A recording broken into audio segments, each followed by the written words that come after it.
What was once a convenient route has turned into a daily struggle for commuters. The Guwahati Club Rotary, barricaded for infrastructure work, remains untouched for months, causing traffic jams and public frustration. Let us find out what the people have to say. It was our both dignitary hazard. Current to both in a block hoyas, I mean, both ready, Guya, एक क्षेत्र हमारे बहुत जनजट है माने बहुत असुविधा है इधर में काम तो अभी बंद है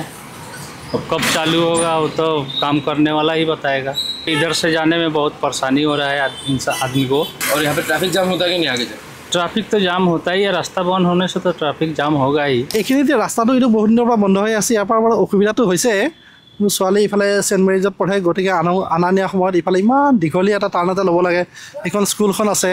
ইফালে ঘূৰি যাওঁতে ডেফিনেটলি তাতে বিৰাট জাম হয় আৰু এইটো ৰাস্তাটো আগতে চানমাৰী এইখিনিত ব্ৰিজখন আছে এইটো এটা টাৰ্ণ যদি ওচৰত যদি ভাল হয় তেতিয়াহ'লে ডেফিনেটলি প্ৰথম তৎক্ষণ ইফালে উলুবাৰী ইফালে যাব পাৰে আমি বাছৰ পৰা নামি ফেলে ইপিনে ঘূৰি আহাটো বহুত প্ৰব্লেম আৰু ইপিনে চাৰিটা ৰাস্তা পাৰ হ'ব লাগে এইটোতো কামো কৰা নাই এনেই বন্ধ কৰি থৈ দিছে বহুত দিন হ'ল আজি 2 মাহ 3 মাহ মানৰ বেছি হ'ল জানুৱাৰীতে কৰিছিল কৰি ফেলে আধা কেইদিনমান ব্লক কৰিলে তাৰপিছত আকৌ খুলিছিলে আকৌ তাৰপিছত এতিয়া আকৌ বন্ধ কৰি থৈ দিছে আজি দুদিনমানতো এতিয়া আকৌ বাহানি খুলি দিছে কেইদিনমানতো লহাবিলাক এনেকৈ পাৰি থৈ দিছিলে যাবাই নোৱাৰে মানে এইটো অসুবিধা এই যে বহুত দিনৰ পৰা এই ইয়াতে আপোনাৰ কামখিনি এনেকৈ থৈ দিছে আমি দীঘলীয়া হয় এনেকৈ ঘূৰি যোৱাত অসুবিধা আগতে ধৰক এনেকৈ চিধাকৈ গ'লে অলপ শ্বৰ্টেড হয় আৰু যান জঁট নহয় এনেকৈ গৈ আৰু সেইপিনে আপোনাৰ জাম হৈ যায় সেইটো কাৰণে বিৰাট অসুবিধাৰ সন্মুখীন হ'ব লগা হৈছে আমাৰ এইটো সোনকালে